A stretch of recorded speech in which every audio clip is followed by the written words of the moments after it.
बिस्मिल्लाहिर्रहमानिर्रहीम, अस्सलाम वालेकुम जी। मैं नजमुल हसन बाजवा हूँ। आज 17 मार्च है, सोमवार का दिन है। चार बड़ी खबरें आपके साथ शेयर करने के लिए सबसे पहले जरा मैं हेडलाइंस या अहम तरीन खबरें आपके सामने रखता हूँ और फिर तफसील से बात करते हैं। Army chief general Asim Munir साहब के बारे में अहमद नूरानी ने एक मुबैना रिपोर्ट जारी की है। इस रिपोर्ट ने तहलका मचा दिया है। इस रिपोर्ट में वो मुबैना तौर पर इल्ज़ाम लगा रहे हैं आर्मी चीफ के ऊपर कि किस तरह से उन्होंने अपने पूरे ख़ानदान को नवाजा, किस तरह से अपनी बेटियों को नवाजा, किस तरह से अपने कजन्स को नवाजा, किस तरह से लोगों को अहम तरीन पोजिशन के ऊपर लेकर आए और उसके बाद उन तमाम महकमों के अंदर किस तरह से सवाल हुआ। ये सारी रिपोर्टिंग अहमद नूरानी साहब ने की है। दो के वो ये दावा कर रहे हैं और अभी इसे क्रॉस चेक नहीं किया जा सका है, लेकिन बहरहाल फैक्ट फोकस की जो कि माजी की चीजों को हम मद्देनजर रखते हुए हम इसके ऊपर थोड़ी सी रोशनी डालेंगे और देखेंगे कि अहमद नूरानी साहब क्या इंकशाफात कर रहे हैं। इसके ऊपर थोड़ी सी बात होगी। नंबर 2 पे डालने कराम हम बात करेंगे। दूसरी आज की बड़ी खबर है, एक अहम तरीन दिफाई शख्सियत ने खुद अपने आप के इस्तीफे की ऑफर कर दी है। यानी कि वो क्या कहते हैं, बकरी खुद ही जो है वो ज़िबा होने के लिए आ गई है, बकरा खुद ही ज़िबा होने के लिए आ गया है। ये क्या कहानी है? कौन सी अहम तरीन दिफाई शख्सियत जो है वो अपने इस्तीफे की ऑफर कर रही है? इसके अलावा सकीना बंगश जो इमरान खान से कल मिलने के लिए गई और उन्होंने 2.5 घंटे 3 घंटे तक इमरान खान से मुलाकात की। ये खबरें बाहर आई जी, वो 2.5-3 घंटे के बाद बाहर आई। इन 2.5-3 घंटों के बाद सकीना बंगिश के साथ होने वाली वो सलूक या वो कहानी जो कि जेल के अंदर हुई, वो नाज़रीन कराम खुलकर सामने आ चुकी है। सोचा कुछ और जा रहा था, जबकि निकला कुछ और है। सकीना बंगिश के साथ क्या हुआ, इमरान खान के साथ क्या मुलाकात हुई, क्या बातें हुई या क्या कहानी जेल के अंदर हुआ क्या जो 2.5-3 घंटे लगे, अब वो सारी कहानी खुलकर सामने आ चुकी है। वो भी आपके सामने रखेंगे। और इमरान खान के साथ पाकिस्तान तहरीक इंसाफ के अपने लोगों की ज्यादती माइनस इमरान खान, पीटीआई ने किस तरह से कर डाला, किस तरह से कौन कौन से लोगों ने इमरान खान को माइनस करने की कोशिश की और कौन आखिरी वो बंदा था जो चीखता रहा कि भाई इस मामले के अंदर इमरान खान को माइनस करना नहीं बनता। तो ये चार बड़ी खबरें हैं, सारी ही अहम है, लिहाजा एक एक करके नाज़रीन कराम मैं कोशिश करता हूं कि आपके सामने तफसील रख सकूं। Before we go into details, एक दरखास्त हमेशा से जो मैं आपसे करता होता हूं, अगर आपको लगता है कि हमारी खबरें दुरुस्त होती हैं या अगर आपको लगता है कि हम तारीख की सही सामत में खड़े हैं, तो चैनल को सब्सक्राइब जरूर कीजिए जिन्होंने अभी तक नहीं किया। जिन्होंने कर लिया है ऑलरेडी, वो ज़्यादा से ज़्यादा शेयरिंग करें, ज़्यादा से ज़्यादा लोगों तक पहुंचाएं। इससे जो इन्फॉर्मेशन है वो ज़्यादा से ज़्यादा जगहों पर जाती जाएगी।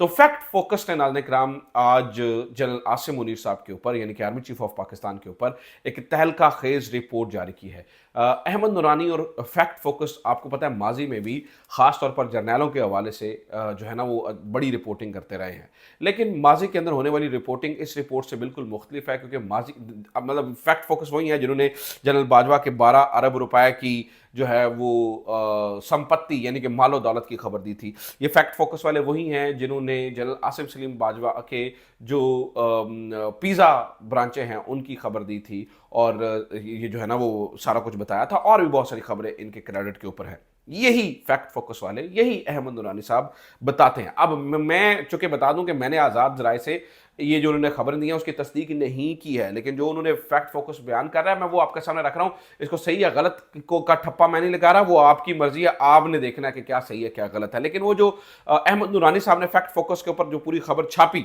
वो क्या छाप रहे हैं वो सुनिए जरा। वो कहते हैं जी, जनरल आसिम मुनीर साहब की 2 बेटियों को सिफारती पासपोर्ट जारी किया गया, जिसकी अहमद नूरानी साहब ने तस्वीरें भी लगाई। ठीक है, वो 2 बेटियां, एक का नाम खदीजा आसिम जो कि मेरे ख्याल से 1991 में पैदा हुई, और दूसरी सुंदस अजीज़ जो कि 1992 में पैदा हुई। खदीजा आसिम की शादी सैयद उसामा अफजल से हुई और सुंदस उज़ैर की शादी उज़ैर अली शाह साहब से हुई। ये फैक्ट फोकस बता रहा है। वो ये बताता है कि इन दोनों को इस वक्त ऑफिशियल पासपोर्ट जारी किया गया है।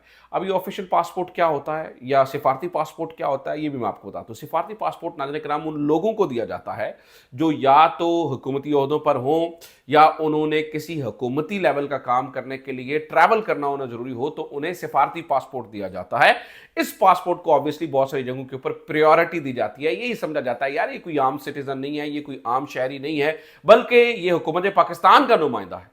ऐसे में यानी ऐसा कोई लॉ मौजूद नहीं है। अगर अहमद नूरानी की बात दुरुस्त है, अगेन मैं बता दूं, अगर अहमद नूरानी की खबर दुरुस्त है तो ऐसा कोई लॉ मौजूद नहीं है कि इस तरह से जो है ना वो पासपोर्ट दिया जाए। बहरहाल इसका जवाब जब तक नहीं आएगा आईएसपीआर से, हो सकता है आईएसपीआर इसके ऊपर अपनी वजाहत दे, तो तब तक हम किसी भी चीज़ को सही और गलत नहीं मानते हैं। तो बहरहाल ये उन्होंने खबर दी। फिर वो यहाँ पर नहीं रुके, उन्होंने बताया, अहमद नूरानी साहब बताते हैं, कहते हैं कि जनरल आसिम मुनीर साहब के एक मामू हैं, उनका नाम है सैयद बाबर अली शाह। सैयद बाबर अली शाह ब्यूरोक्रेसी के कहते हैं कि बेताज के वो किंग हैं। उन्होंने अहद चीमा के साथ मिलकर बहुत सारी जो पोस्टें हैं, जो की पोस्टें थी, उनके ऊपर अपने लोग लगवाए, जिनमें जो साबिका DGIFIA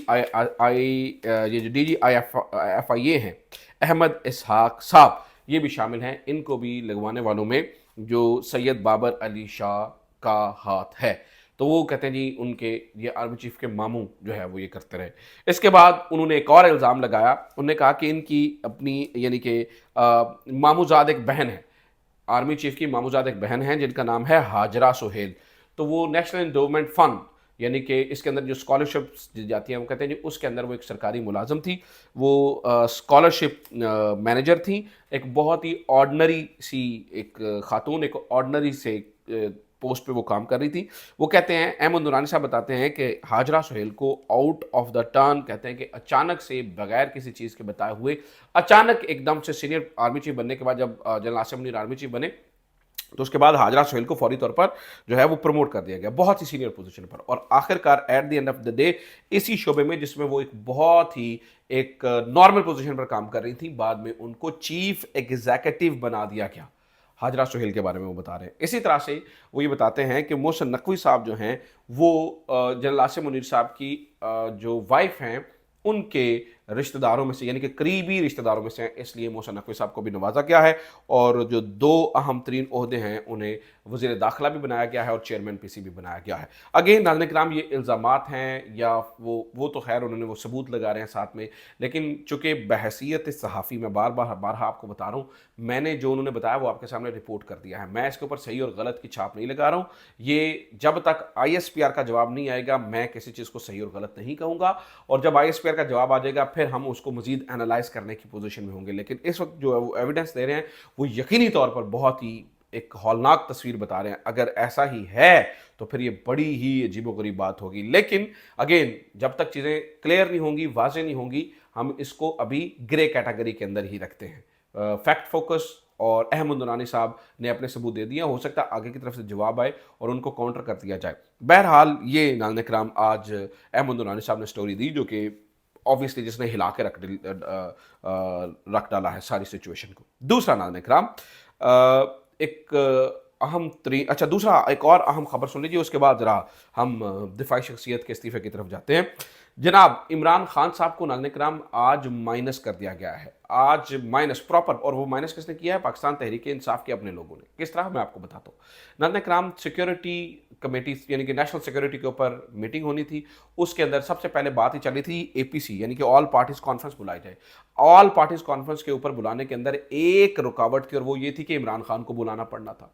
तमाम लोग ये कह भी रहे थे, ये तजवीज़ें भी दे रहे थे, ये तनकीद भी कर रहे थे कि यार आप इमरान खान के बगैर ऑल पार्टीज कॉन्फ्रेंस कैसे बुला सकते हैं।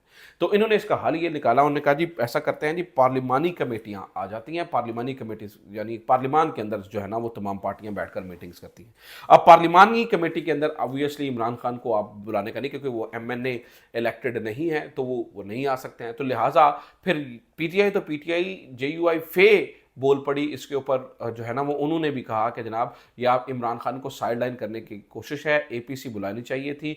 तमाम जो पार्टीज़ हैं वो पार्लिमान के अंदर नहीं होती हैं, तो पार्लिमान के बाहर भी पार्टीज होती हैं, तो तमाम पार्टीज़ की कॉन्सेंट लेनी चाहिए थी। अब APC अगर होती और पार्लिमान के अंदर ना होती तो फिर आप जो है वो जो इस्तीफ़ा देने वाले मिंगल साहब हैं, अख्तर मिंगल साहब, उनको भी बुला सकते थे। लेकिन अब पार्लिमान के अंदर उनको नहीं बुलाया जा सकता क्योंकि वो ऑलरेडी इस्तीफ़ा देकर जा चुके हैं। तो ये एक इंतहाई खतरनाक सूरत हाल है। अब हुआ ये, चाहिए ये था पाकिस्तान तहरीक इंसाफ को कि भाई वो इसके अंदर शिरकत करनी है ये नहीं करनी, वो इमरान खान से पूछते। इमरान खान की ये सवाबदीद थी, इमरान खान का ये इख्तियार था, लिहाजा ये फैसला होना शुरू हो चुका कि भाई क्या करें। तो जनाब जो पार्टी के अंदर जो ज्यादातर लोग थे उन्होंने इस बारे में राय दी कि भाई ठीक है ऐसा करें, इमरान खान से इस वक्त हमें मशवरे की जरूरत नहीं है, हम जो है वो इसके अंदर चले जाते हैं। एक शख्स जो आखिरी लम्हे तक बोलता रहा और चीखता रहा और कहता रहा कि भाई नहीं आपको जो है वो इस इमरान खान से पूछना चाहिए, उसका नाम नाज़रीन किराम जुनैद अकबर है।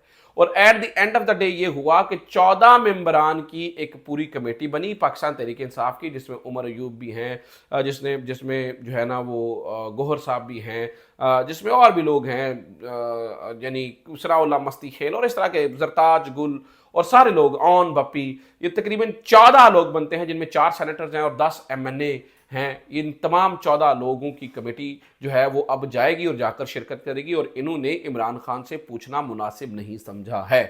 پھر میں ناظرین کرام آپ کو یہ بھی بات بتا دوں، یہ بھی بہت امپورٹنٹ ہے، اس کو بھی ذرا جاننے کے لیے، جنید اکبر صاحب کو پھر اس 14 رکنی کمیٹی کے اندر بھی شامل نہیں کیا گیا۔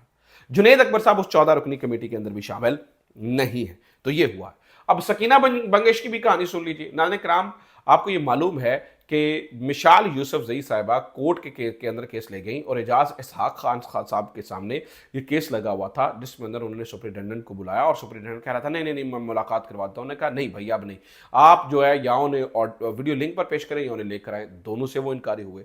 آخر کار عدالت نے ایک درمیانی راستہ نکالا اور انہوں نے نکال کر کہا کہ ٹھیک ہے ایسا کیجئے کہ انہوں نے ایک کمیشن بنایا، سکینہ منگش جو کہ عدالتی ملازم تھی، انہوں نے کہا کہ جا کے آپ عمران خان سے مل کر آئیے۔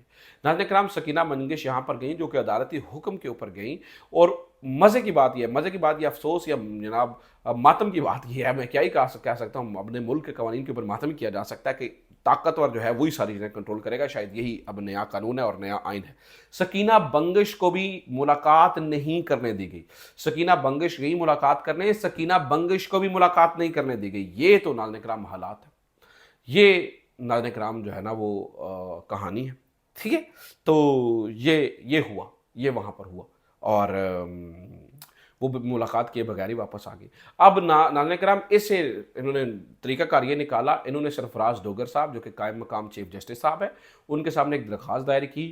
سپرنٹینڈنٹ نے کہا جی عمران خان سے ملاقاتوں والی تمام درخواستوں کو یکجا کر دیا جائے، اکٹھا کر دیا جائے، اور اس درخواست کو جناب چیف جسٹس نے مان بھی لیا اور انہوں نے یکجا کر دیا، یعنی کہ اعجاز اسحاق خان صاحب کے سامنے جو لگی ہوئی درخواست تھی، اب انہوں نے توہین عدالت اس پہ لگانی تھی، ان کو ریسکیو کرنے کے لیے جناب چیف جسٹس آ گئے۔ یہ ہمارے ملک کا حال ہے۔ اس طرح سے تو انہوں نے سسٹم کو اپنے جو ہے نا وہ اسٹیبلشمنٹ نے سسٹم کو اپنے پنجوں میں جکڑا ہوا ہے، اس طرح سے جناب انہوں نے کام کروا لیا۔ تو یہ ناظرین کرام چیزیں ہوئی، ٹھیک ہے۔ تو سکینہ منگش بیچاری گئی اور ملاقات کے بغیر ہی واپس آ گئی۔ 3 گھنٹے انہوں نے انتظار کیا، اور 3 گھنٹے انتظار کے باوجود وہ شخص جو عدالت میں موجود تھا، اس شخص کو شاید کرنل صاحب سے اجازت نہیں ملی اور اس نے عمران خان کی سکینہ منگش سے ملاقات نہیں کروائی، ٹھیک ہے جناب۔ اب اگلی ایک اور کہانی سنیے، وہ ایک دفاعی شخصیت کے استعفے کی بات۔ تو آج یہ کیا ہوا ناظرین کرام، ہوا یہ کہ جو کچھ بلوچستان میں اس وقت چل رہا ہے، جو کچھ KPK میں اس وقت چل رہا ہے، جس طرح سے روز حملوں پہ حملے ہو رہے ہیں، بہت ساری چیزیں ہو رہی ہیں، ایسے میں صحافیوں نے سوال کیا جناب محترم خواجہ آصف صاحب سے، اور کہا کہ جناب آپ کے استعفے کی ڈیمانڈ ہو رہی ہے، اور یہ پھر اس کے بعد خبر بن گئی۔ تو خواجہ آصف صاحب ریڈی ہو گئے، انہوں نے کہا جی ٹھیک ہے، اگر میرے استعفے سے معاملات حل ہوتے ہیں تو میں استعفیٰ دینے کو تیار ہوں۔ تو وزیر دفاع جو دفاعی شخصیات میں سب سے بڑا ہوتا ہے، یعنی کہ وزیر دفاع کے بعد سیکرٹری دفاع ہوتا ہے، سیکرٹری دفاع کے بعد پھر جناب وزیر دفاع کے اندر جو ہے وہ سیکرٹری دفاع، اور سیکرٹری دفاع کے انڈر جو ہے نا وہ جوائنٹ چیف، اور جوائنٹ چیف کے بعد آرمی چیف ہوتے ہیں۔ تو یعنی کہ سب سے بڑی جو دفاعی شخصیت ہے اس نے اپنی استعفے کی آفر کر دی، اور نے کہا جی میں استعفیٰ دینے کو تیار ہوں، اور میں اگر حالات بہتر ہوتے ہیں۔ اب خواجہ آصف صاحب استعفیٰ دیتے ہیں یا نہیں دیتے، انہوں نے آفر کر دی ہے اور ان کے استعفے کی باز گشت شروع ہو گئی ہے۔ لیٹ سی یہاں پر کیا ہوتا ہے۔ تو یہ اب تک کی خبریں، امید کرتا ہوں یہ ویڈیو آپ کے لیے انفارمیٹیو رہی ہوگی۔ اپنا خیال رکھیے، خدا حافظ، پاکستان زندہ باد۔